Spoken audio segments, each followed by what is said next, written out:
Bonjour tout le monde, bienvenue pour cette séance 20 en HTML CSS. On avait attaqué la notion de modèle de boîte précédemment, je vous avais expliqué que c'était un gros chapitre puisque c'est quelque chose qui permet de gérer un petit peu tous nos éléments sur nos pages web. Et là, dans cette vidéo, nous allons continuer sur ce point, on va continuer à travailler sur ces modèles de boîte, mais nous allons également parler des fameuses bordures et des contours. Alors je vais revenir sur le schéma précédemment, je l'ai gardé avec des petites choses nouvelles dont on verra par la suite. Donc dans la vidéo précédente, on avait parlé du contenu, d'accord, de voir comment on pouvait, si vous voulez, mettre le contenu dans une sorte de boîte dans laquelle on va pouvoir spécifier des dimensions éventuellement, et on avait parlé des marges intérieures, des marges extérieures. Dans cette vidéo, nous allons voir tout ce qui concerne les bordures et tout ce qui concerne les contours. Je vous avais expliqué que ça se mettait à l'extérieur des bordures. Donc gardez toujours en tête ce schéma, très important pour ce principe de boîte, c'est vraiment tout suffisamment explicatif pour comprendre un petit peu tout ce système-là. Alors il y a une chose que j'avais pas abordée dans la vidéo précédente, et c'est vrai que c'est plutôt bien que je vous le dise, parce que c'est pas forcément évident au premier abord quand on commence CSS, c'est au niveau de l'alignement des éléments, par exemple pour les centrer. On avait vu dans la vidéo précédente, j'ai repris à peu près le même exemple, même si j'ai un peu allégé le code de la vidéo d'avant, que nous avions des éléments comme ça. C'est-à-dire que là, on aimerait peut-être par exemple que le body soit centré sur la page, et la div également, et pourquoi pas aussi la partie du paragraphe, c'est-à-dire de centrer les éléments. Pour ça, on va travailler avec les marges extérieures, d'accord? C'est-à-dire que les marges extérieures, plutôt que de leur dire combien ça doit faire une marge à gauche et à droite, parce que vous n'allez pas vous amuser à calculer vous-même, sinon vous auriez des différences selon la résolution de l'utilisateur, les navigateurs sont suffisamment intelligents avec leurs algorithmes pour calculer ça eux-mêmes. Il y a donc possibilité d'utiliser la valeur auto. Alors j'en avais pas parlé dans la vidéo précédente, c'est pour ça que je le fais là. Donc le body, pour le centrer, il suffit simplement d'utiliser la propriété margin, et au lieu de mettre des valeurs à un quelconque, on met auto. Ça veut dire qu'il va régler automatiquement. Alors il faut que ce soit au minimum auto pour la gauche et la droite, d'accord? Le margin left, margin right. Vous pouvez très bien mettre une marge haute en faisant par exemple 10 pixels, ça c'est la droite, le bas vous mettez par exemple 0, et gauche vous mettez auto. Au minimum, il faut que la droite et la gauche soient en automatique, et c'est le navigateur qui va calculer l'espace à laisser là, à l'extérieur, et l'espace à laisser là, de sorte qu'ils soient égaux, d'accord? Peu importe la résolution de l'écran. Donc l'avantage, c'est que, en mettant ça, du coup, ce paramètre en automatique, cette propriété, on peut aligner l'élément, c'est-à-dire le centrer, même plus exactement, avec le margin auto. Alors on pourrait le faire sur les autres choses, le div, etc. Et comme on va le répéter, je sais plus si j'avais montré dans les vidéos d'avant, mais je tiens à faire un petit rappel, quand vous avez des propriétés qui se répètent avec les mêmes valeurs sur plusieurs sélecteurs, et bien vous reprenez ces sélecteurs, donc par exemple si je veux le faire sur le body, sur la div et sur le paragraphe, et vous mettez cette propriété là, margin auto. Ça évitera tout simplement de mettre le margin auto dans le body, ici et ici, et de l'écrire 3 fois. Comme ça, le jour où vous voulez changer le comportement ici des marges pour ces 3 éléments, il suffira juste de le modifier à un seul endroit. Donc factorisation, on n'hésite pas à faire ça en CSS, ça marche bien aussi. Et là du coup, ça va nous centrer nos 3 éléments, nos 3 boîtes. Voilà, le body est centré, la div est centrée, et ici le paragraphe sur fond rouge est centré également, donc très pratique. Donc c'est comme ça qu'on centre un design, par exemple quand on fait son site web, qu'on ne veut pas évidemment qu'il soit sur la gauche, parce que ça se faisait à l'époque beaucoup, c'est-à-dire qu'on s'embêtait pas à centrer les éléments sur la page, on laissait le site en fait sur la gauche, et s'il y avait une marge à droite, c'était pas grave. À l'époque ça se faisait beaucoup comme ça. Maintenant, depuis on va dire même depuis plus de 10 ans, maintenant 15 ans, 20 ans, évidemment on a pris l'habitude de centrer les sites web pour que ce soit mieux présenté. Donc on n'hésite pas à utiliser ça, un petit coup de margin auto, et ça le fait tout seul à ce niveau-là.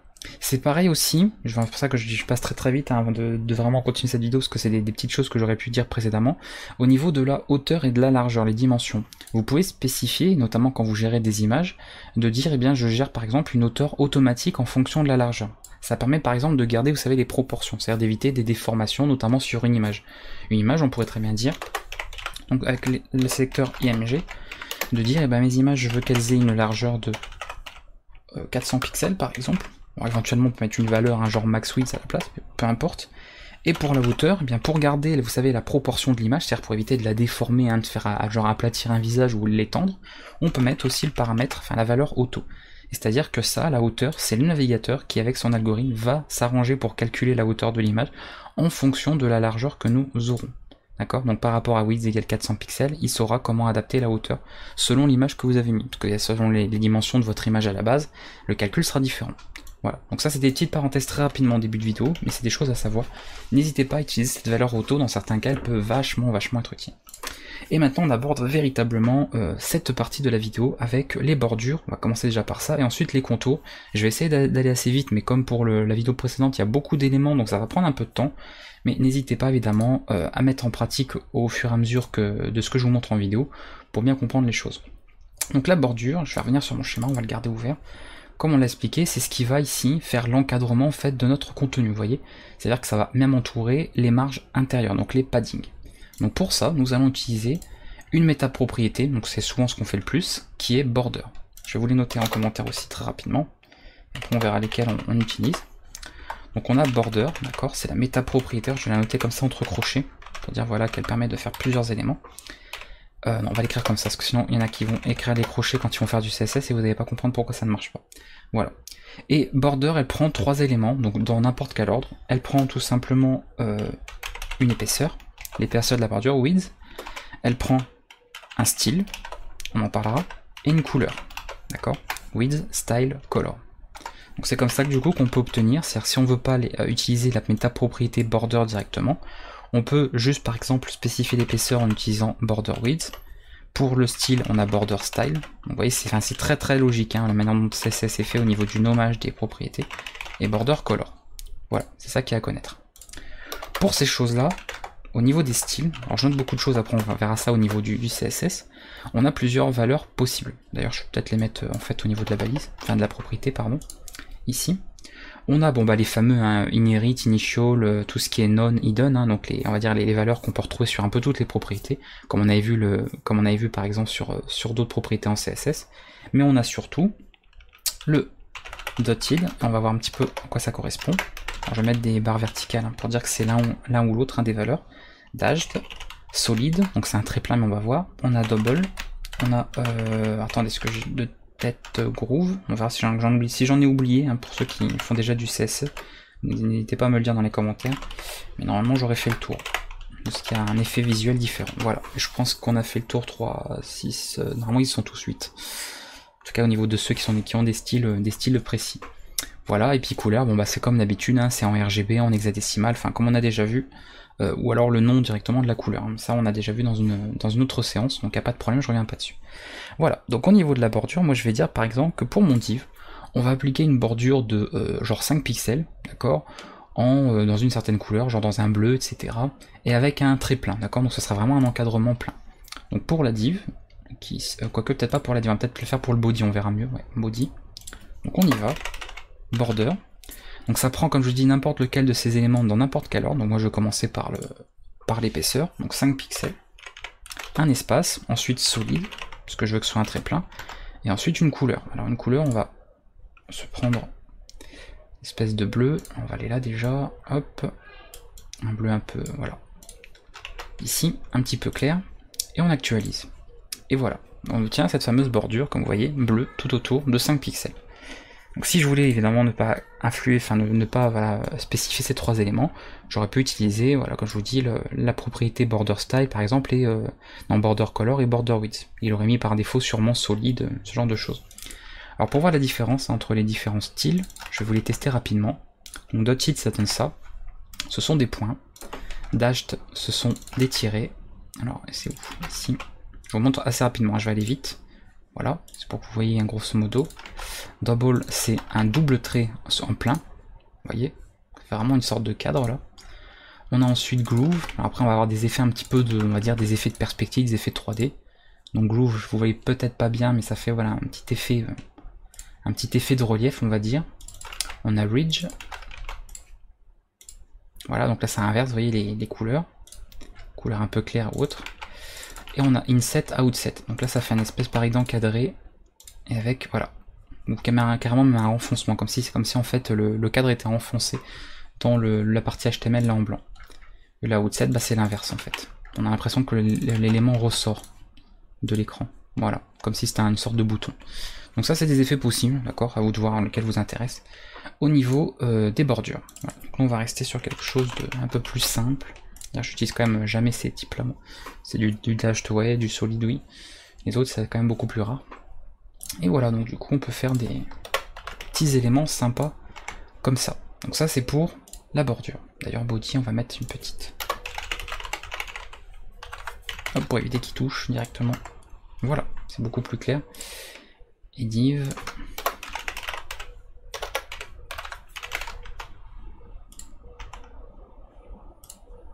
Ah oui, attendez. Forcément, c'est comme on est en train de le refaire. On va mettre margin. Qu'est-ce que je voulais faire? Margin top. Du coup, margin left, on va mettre aussi là. Voilà, c'est juste pour des questions visuelles, hein, rien de... Oups. C'est parce que je voulais pas faire ça, c'est bottom que je voulais faire. Ok, on va y arriver. Hein. Donc là, on a comme ça notre petite bordure, donc très simple à utiliser. Les bordures, comme vous avez vu, hein, je pense que vous l'avez compris, c'est comme une sorte de... ça se fait autour de notre boîte de contenu. Donc vous avez une bordure en haut, top, une bordure à droite, right, la bordure en bas, bottom, et la bordure à gauche, left. Comme pour le padding, le margin, vous pouvez, comme on a fait par exemple ici, margin top, padding left, etc., faire la même chose pour la bordure. Vous pouvez très bien, par exemple, de dire je le fais qu'à un seul endroit, du genre border top, d'accord. Et pour border top, ce qui est bien, du coup, c'est que vous pouvez changer les différents éléments, d'accord. Donc ça, c'est intéressant. Donc vous pouvez, en faisant border top, ça reprendrait exactement les trois choses là, ok. Donc, je peux vous le montrer en faisant ça. Hop. Donc je vais un peu vite parce que c'est pas compliqué à comprendre, vous voyez, voilà. Ça va appliquer qu'à un seul endroit. Et évidemment, pour chacun de ces parties de bordure, d'accord, vous pouvez également retrouver ces éléments-là. C'est-à-dire que pour border top, on peut évidemment faire juste border top width, d'accord. Et on peut faire border top style et border top color. Je pense que vous avez tous compris le principe. Pareil pour border bottom, ok, border left, border right, etc. J'en fais juste quelques-uns, voilà, left et border left, et on va retrouver la même chose. Hop. D'accord. Voilà, je vais pas vous les faire les autres, hein, je pense que vous avez pigé un petit peu le principe. Comme ça, on peut vraiment modifier les parties de la bordure que nous voulons, d'accord, précisément. Donc ça, c'est plutôt sympa. Alors, on va remettre une bordure complète. Donc avec border, ça se met sur les quatre côtés. Voilà. Donc, vous voyez d'ailleurs, ça a viré la partie là. Et on a fait le tour, normalement, pour ce système de bordure, d'accord. Donc on a vu un petit peu comment régler tout ça. Alors, petite chose sympa, avec les bordures, vous allez pouvoir appliquer des motifs également. C'est-à-dire, plutôt que d'appliquer une simple couleur, vous allez pouvoir, si vous voulez, appliquer une image. Et ça, je vais essayer de l'expliquer un peu mieux aussi, pour que vous puissiez comprendre, parce que c'est pas forcément facile à mettre en place, et pourtant, ça peut avoir des effets très très intéressants à ce niveau-là. On va utiliser pour cela la propriété border image. Et border image, elle prend pas mal d'éléments, puisqu'elle peut prendre la source, donc ça va être le lien en fait vers notre image. Elle va prendre ce qu'on appelle un slice, ça vous allez voir, c'est au niveau de la découpe en fait de notre image. Ça, c'est au niveau de l'épaisseur, toujours pareil, hein, la taille. Le outset, ça on en parlera aussi. Le outset, en fait, vous allez voir, c'est des sortes de marges en fait autour de la bordure. Et le repeat, c'est comment on gère la répétition du motif. Et là, il y a pas mal de choses à voir. Puisque, pour ces choses-là, nous allons, alors dans quel ordre je peux vous faire les choses, qu'il y a beaucoup de choses à voir dans la page sur border image, on va prendre une image, d'accord. Donc par exemple, moi j'ai pris ça, d'accord. Donc j'ai appelé border.png, prenez une image en PNG de préférence, qui a de la transparence autour, c'est évidemment mieux, ce sera plus joli. Et il faut comprendre que la propriété border image va couper votre image en 9 parties, comme ceci, d'accord. Je vais zoomer un peu, voilà. Un quadrillage, c'est-à-dire que là vous imaginez que le centre c'est votre contenu, en gros, d'accord, qui va plus ou moins se trouver à cet endroit-là, et ça c'est ce qui va faire vraiment la bordure. Vous voyez, on peut imaginer que ça c'est une bordure de l'élément. Donc comme ça vous pouvez vous créer, si vous voulez, vos propres images ou en prendre d'autres sur internet et gérer à ce niveau-là. Donc nous ce qu'on va pouvoir du coup c'est utiliser ce système-là pour créer notre propre border, donc notre propre image de bordure en fait sur nos éléments. Alors plutôt que de se prendre la tête, parce qu'il y a beaucoup de choses à voir, c'est-à-dire qu'après pour border ici, on va avoir plein d'éléments à préciser. Et c'est pas forcément pratique parce que voilà, des fois il faut faire pas mal de tests selon les types de données que vous mettez, ça peut être compliqué à utiliser. Donc déjà on va montrer les propriétés qui sont toutes seules, c'est-à-dire qu'on va avoir border. Alors attendez, on va reprendre les éléments là. On viendra là-dessus après. Je vais vous montrer plutôt déjà par où passer, ce sera mieux pour vous. Vous pouvez aller sur un site, alors il y en a sûrement d'autres, mais celui-là il est simple à utiliser, borderimage.com, d'accord, donc comme le nom de la propriété, et vous obtenez un site de générateur de bordure. L'avantage c'est que vous allez avoir directement l'effet visuel de la bordure que vous faites. Vous chargez votre image, celle-là, et voilà comment que ça se passe. C'est-à-dire que là par défaut, vous voyez, il vous montre un petit peu comment va être le motif. Donc le rectangle, bah, c'est l'endroit où vous avez votre contenu, et autour, bah, vous voyez, bah, c'est la bordure que ça va appliquer. Et il vous met le code CSS correspondant. Voilà, alors il vous met d'ailleurs les préfixes hein, selon le navigateur que vous avez, mais normalement Border Image maintenant est bien reconnu hein, sur les navigateurs récents. Donc pour les navigateurs récents, vous n'avez pas besoin. Par contre, si vous voulez que ce soit compatible sur des très vieilles versions de navigateurs, Firefox, Chrome, etc., vous pouvez mettre les petits préfixes là, Moz, enfin -Moz, -WebKit, etc. Border Image, alors nous, ah d'accord, il a tout mis en... Par contre, il a mis que juste directement sur Border Image, ça je savais pas que le générateur il prenait que ça. Donc le but en fait, bah, c'est qu'après vous avez juste à prendre l'endroit où vous voulez appliquer cette bordure, genre ici, body, et vous mettez toute la partie que vous avez là. Oh, il ne veut pas gérer le retour à la ligne. URL. Donc ça c'est la même chose, hein, c'est toujours la même chose. Voilà, vous voyez, c'est un -O, etc. C'est pour Opera, Safari, etc. pour gérer les différents navigateurs. Vous avez ce système de préfixes, j'en ai pas forcément parlé puisqu'on n'a pas utilisé de choses qui nécessitent absolument, mais c'est à savoir aussi, je ferai sûrement de toute façon une vidéo annexe là-dessus. Donc voilà, ça utilise bien mon fichier border.png, et du coup bah, l'avantage c'est que vous n'avez pas besoin de vous prendre la tête de comment ça s'affiche, puisque voilà, vous obtenez le différent rendu par la suite. Alors là on a évidemment un très gros rendu, puisque on n'a pas forcément ici une grande largeur de l'élément, mais ça vous donne comme ça un petit peu une idée, d'accord, de comment que ça va s'afficher. Alors après, grâce à ça, on peut plus ou moins gérer.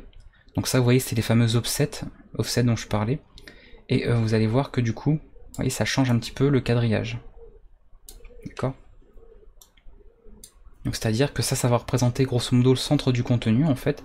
Et ça va être la bordure. Vous voyez, vous pouvez changer un petit peu là où la bordure s'arrête. Voilà. Donc ça peut du coup gérer des motifs assez particuliers. Border size, bon là c'est plus pour pour l'épaisseur, donc on peut gérer évidemment qu'une seule des 4 parties. Et border repeat, eh bien c'est la manière dont l'élément va être répété. Alors je vais remettre, attendez, une valeur à peu près normale ici.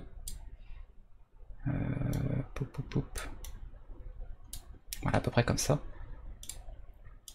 Donc on a stretch, donc les étalements, on a la répétition et round qui va faire un petit effet d'arrondi, qui peut être pas mal. Je sais pas si là il va nous le...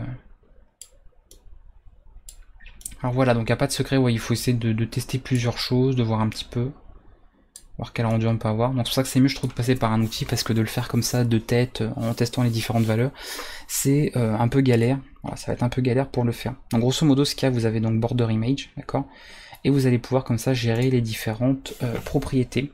Donc c'est-à-dire vous avez également border image source, vous avez pour slice, vous avez pour width, outset, etc. Donc la source, ça va être une URL, hein, comme ils ont mis ici, d'accord. Pour le, comment ça s'appelle, pour le slice, vous allez pouvoir en fait préciser des valeurs normales ou des valeurs en pourcent. Vous pouvez en préciser une seule, comme ils l'ont fait par exemple, ou deux à la suite. Par exemple, ça pourrait être 27 et puis quelque chose d'autre. J'en sais rien. D'accord. Voilà. Donc ça va changer bien évidemment l'affichage. Alors à vous de voir, hein, parce que des fois ça peut être moche comme ça peut être beau. Après moi là c'est une image en PNG, c'est pas une image en vectoriel, donc si elle est trop agrandie, elle va commencer à pixeliser, c'est normal. Qu'est-ce qu'on peut avoir également d'autre qui peut être bien? Le outset, bon bah c'est l'élargissement en fait, c'est-à-dire c'est ce qui va mettre des marges autour. Donc ça c'est pareil, on n'a pas besoin de le voir forcément. Et pour la répétition, bah vous avez différents mots. C'est-à-dire pour le repeat ici, vous avez donc repeat, vous avez stretch, vous avez du coup round, voilà, pour les 3 éléments. Donc ça je vais du coup passer assez vite au niveau du CSS, bon déjà parce que moi personnellement voilà, quand j'en utilise très rarement, et bah, le mieux si vraiment vous voulez vous en servir, utiliser un générateur, parce que s'amuser à faire ça à la main, trouver les valeurs et tout pour avoir exactement le motif qu'on veut, c'est pas forcément pratique, voilà, en fonction, donc ça peut être un peu galère. Donc n'hésitez pas à utiliser un générateur, bien sûr faut comprendre hein, comment ça fonctionne cette propriété, il faut pas juste se servir d'un générateur sans la comprendre. Mais logiquement, bah, si vous avez pigé un petit peu son fonctionnement, il n'y a pas de problème. Donc voilà. Donc vous voyez en fait le contenu, il est vraiment ici, et on garde en fait cette partie-là. C'est-à-dire que l'image que l'on va répéter, que vous voyez là, bah, c'est l'image qui est ici, d'accord, entre les 4 croisements là. Donc du coup en fonction de là où vous le mettez, bah, vous voyez comment que ça se coupe. Quoi. Si par exemple je voulais, mettons que le centre là du cercle, là, avec les petits traits, bien vous calez, genre ici, à peu près aux extrémités. Là, et puis pourquoi pas ici. Voilà. Donc je pense que vous avez compris le principe hein, de tout ça. Non, pas left, il est où bottom, il est là. Voilà, du coup on peut faire des effets vraiment sympas. Hein. Tu vois, etc. Ouh, pas beau là. Voilà, puis se dire à peu près, bah comme ça j'ai un truc à peu près correct. Et de gérer mon affichage, border. Donc c'est bien qu'ils mettent tout n'importe comment, mais tant pis. Voilà, comme ça on peut gérer plus ou moins comme ça.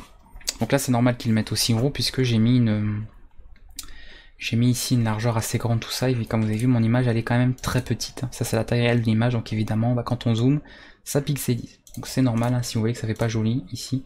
Utilisez des images de préférence en vectoriel, les formats SVG, ça permettra d'avoir des choses qui peuvent s'agrandir à l'infini sans pixeliser, ou alors des images quand même avec un format assez grand, pour que ça puisse bah, évidemment ne pas pixeliser si ça suit évidemment les contours de votre boîte de contenu. Voilà pour Border Image, donc je suis allé assez vite dessus, n'hésitez pas à mettre en pratique et vous servir de site. Voilà, ça sert à rien de vous prendre la tête à faire ça à la main, vous allez plus passer de temps pour au final ne pas obtenir le résultat que vous voulez plutôt qu'autre chose. Donc pour ce coup là, vous pouvez utiliser un générateur, ça va quand même vous faciliter la vie et vous faire gagner du temps. Border, non on s'en fiche de ça. Du coup il m'a appliqué un border width ici, sur les 4 valeurs, mais non on n'en avait qu'une seule. Bon on va enlever tout ça. Hein. Voilà. Ok, on va revenir à quelque chose de normal. Et nous allons passer maintenant à quelques dernières propriétés hein, avant de terminer cette vidéo.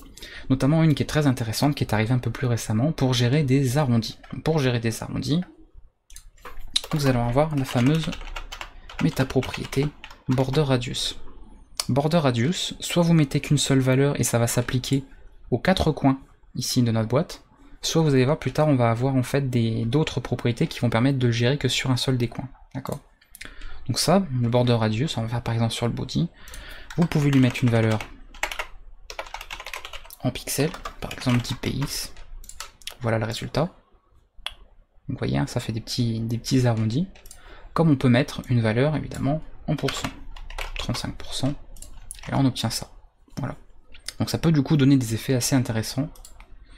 D'ailleurs il y a une mode à l'époque où tout le monde faisait des arrondis partout en fait, pour les boîtes, pour tout, dès qu'il y avait un rectangle, ils faisaient des arrondis partout. Il y a eu une période comme ça où tout le monde faisait des borders radius à toutes les sauces un peu partout. Mais sachez que voilà, ça peut du coup donner des petits effets sympas. Et si je veux l'appliquer qu'à un seul endroit, et bien on retrouve les fameuses propriétés border top left radius, border top right radius, border bottom right radius et border bottom left radius. Donc l'avantage c'est que si je veux appliquer la chose, d'accord, radius bien sûr, à seulement quelques endroits précis, eh bien je peux faire ça. Genre 25% et puis je fais la même chose du genre bottom right, ça veut dire son exact opposé. Radius, purée. Voilà, et ça peut donner des petits effets comme ça. Vous voyez, ça fait un arrondi là, ça fait un arrondi là. Ça peut être sympa, hein, c'est à voir. Pour obtenir des fois des choses assez étranges. Voilà, et pour le border radius, hein, tout ça, bon je vais revenir sur lui. Alors autant pour, comment ça s'appelle, pour tout ce qui est padding, vous savez quand on mettait juste padding ou margin, je vous avais dit qu'en fait il fallait commencer par la version en haut, c'était top. Right, bottom, left, toujours dans cet ordre-là, hein, haut, droite, bas, gauche. Pour la bordure, comme on a un rectangle, ça commence toujours par l'élément en haut à gauche, ensuite l'élément en haut à droite, en bas à droite, en bas à gauche. Donc si vous voulez spécifier en fait certaines valeurs directement dans le border radius, vous pouvez faire par exemple, donc en haut à gauche ce sera par exemple 25 pixels, en haut à droite ce sera que 10, en bas à droite ce sera à nouveau 25, et en bas à gauche 10 pixels. D'accord ? Et vous allez vite voir visuellement comment ça se matérialise. Voilà. Donc on a des gros arrondis là, et on a des plus petits là. D'ailleurs on pourrait même ne pas en mettre du tout, en mettant genre 0. Voilà, ça évite d'utiliser les 4 propriétés là en fait. Sinon vous devez écrire les 4 là, ce qui est un peu long. Avec border radius en une seule ligne, vous faites exactement la même chose. Voilà, donc plutôt sympa, plutôt pratique, ça fait gagner du temps.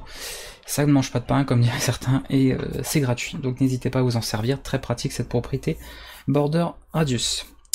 Voilà qui est fait pour tout ce qui est bordure. On va maintenant passer, d'accord, au contour. Donc ça va aller très vite hein, pour le coup, parce que vous allez voir que c'est un peu le même principe que pour les borders, d'accord, parce que c'est exactement les mêmes, voilà, le même fonctionnement. Donc au lieu d'avoir border ici, d'accord, on va avoir outline. Par contre, ce qui est à savoir, outline, comme pour certaines autres propriétés, c'est que certains navigateurs vont appliquer un style par défaut. Vous avez par exemple Chrome qui va vous mettre un outline, donc une espèce de contour extérieur, en bleu par exemple, ou en jaune. Donc souvent il y a certaines personnes qui pensent pas soit à annuler ce style sur outline, donc en faisant un outline none, ou alors ne pensent pas à spécifier un autre style, ce qui fait que votre site va garder en fait la mise en forme, on va dire, des contours par défaut du navigateur. Et selon le navigateur, on n'aura pas les mêmes effets, donc n'hésitez pas hein, et pensez à modifier ce style-là. Donc là, outline, ça va aller assez vite parce que outline, c'est exactement le même principe. C'est-à-dire, c'est comme pour border, c'est width, style, color. Donc dans n'importe quel ordre, mais on peut garder cet ordre-là si on veut. Ou none, bien sûr, si vous voulez rien mettre. Hein, vous mettez le mot-clé none. Où est-ce qu'on va pouvoir mettre ça? Outline, on va le mettre... C'est ici qu'on avait mis une border? Attendez. Where is it? Border de PX. Voilà, border de PX solid blue, on va regarder, ok. Et nous on va mettre outline. Outline 5px, par exemple dashed, on va mettre green. On actualise, et voilà. Vous voyez que ça se met effectivement en contour, d'accord, de la bordure. Vraiment juste autour de la bordure, qui elle-même du coup entoure le contenu, l'espace du contenu. Donc sa zone. Donc voilà comment on peut gérer ça. Pour outline, vous pouvez évidemment gérer chaque élément séparément. C'est comme pour border, c'est-à-dire que comme là vous avez ceci, vous avez également, si vous voulez, outline width, comme vous avez outline style. Vous voyez, je vais assez vite, parce que c'est très simple. Et outline color. Si vous voulez gérer qu'une seule des parties, c'est à savoir. On peut également, dans des rares cas, même si bon ça fait un peu beaucoup, vous pouvez même mettre une marge en fait, un espace entre la bordure et le contour. C'est-à-dire que si là vous voulez par exemple qu'il y ait un espace entre les deux qui ne se colle pas, vous pouvez utiliser une propriété, alors elle ne fait pas partie de la propriété outline, elle est à part, qui est outline offset. Et outline offset, vous mettez bien sûr une valeur en pixels ou autre, d'accord, si vous voulez, et ça vous permet de mettre une petite marge, voilà. Et vous voyez que là on a une marge du coup de 20 pixels de tous les côtés hein, pour le coup, autour. Donc ça c'est vraiment si on veut, parce que vous voyez ça commence à faire pas mal de marge, hein, entre les marges extérieures, les marges pour le contour, la marge intérieure, bon on a vraiment tous les côtés.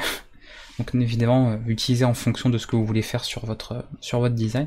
Mais vous avez comme ça pas mal de solutions possibles. Et nous en avons terminé normalement avec tout ce qui est bordure et tout ce qui est contour, et on va voir quelques petits éléments particuliers, et notamment un qui va s'appliquer au niveau des tableaux. C'est pour ça que pour ceux qui étaient attentifs, vous avez peut-être vu que là j'avais quelques balises pour gérer des tableaux.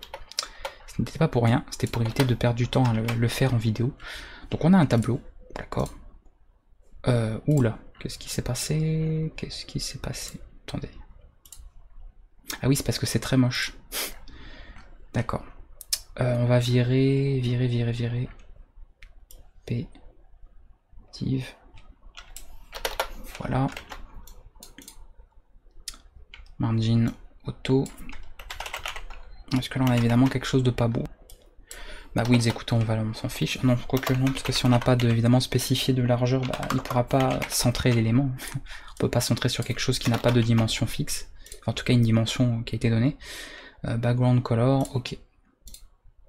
Voilà, d'accord, donc on a un body sur notre document HTML, sans surprise, à ce niveau-là, et du coup, on va pouvoir gérer notre tableau. Alors le tableau, vous voyez que par défaut, donc ça dépend des navigateurs, hein, ça ne fait pas forcément sur tous, mais là vous voyez que sur Firefox, on n'a pas l'impression d'avoir un tableau, pour le coup. Pourquoi? Bah tout simplement, puisque, alors attendez, on va mettre... Puisque nous n'avons pas les fameuses parties de cellules, d'accord, ce qui permet de différencier les cellules. Donc pour ça, en général, on va juste faire un... Par exemple un table, d'accord. On fait du genre un border, un pixel solide, et puis on met par exemple ça en noir. Alors certains navigateurs, vous allez voir le fond par défaut, mais évidemment c'est à vous de le gérer. Voilà. Et ensuite, sur les éléments TD, on fera la même chose. Et voilà ce qui se passe. Attendez, TD, ETH, hop, non je reviens pas sur les tableaux, on a fait une vidéo déjà dessus. Voilà. Donc par défaut, vous voyez que le tableau, vous voyez ici, donc on différencie bien les cellules, par contre, vous voyez qu'il y a des espaces entre elles.